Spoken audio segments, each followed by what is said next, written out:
In today's video, I'll explain how to use mop drying on your ROBOROCK Saros Z70.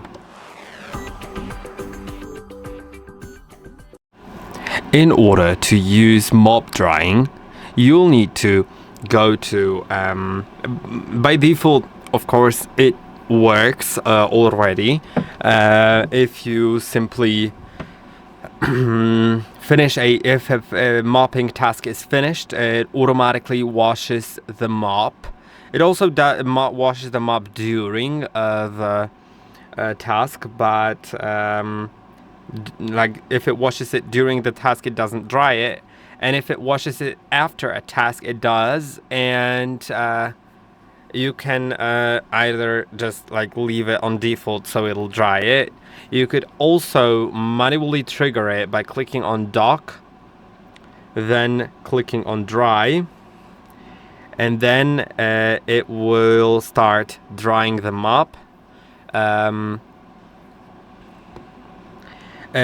you could also adjust some settings of that drying by going to settings in the top right corner, then dock settings.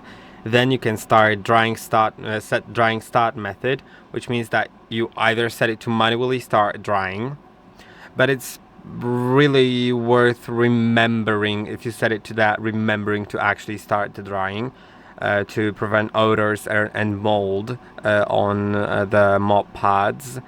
So that is the first thing. The other thing is auto drying, which will automatically be performed after the final mop washing, or scheduled drying, and then you can schedule it to a drying time,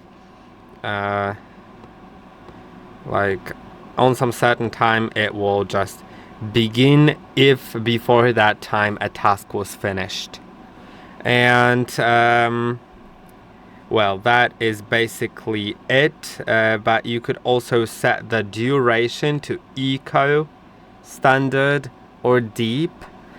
Eco is great for dry environments, standard is for moderately humid indoor environment, and deep is suitable for the East Asian rainy season, continuous humid weather in southern China and other areas on the coast.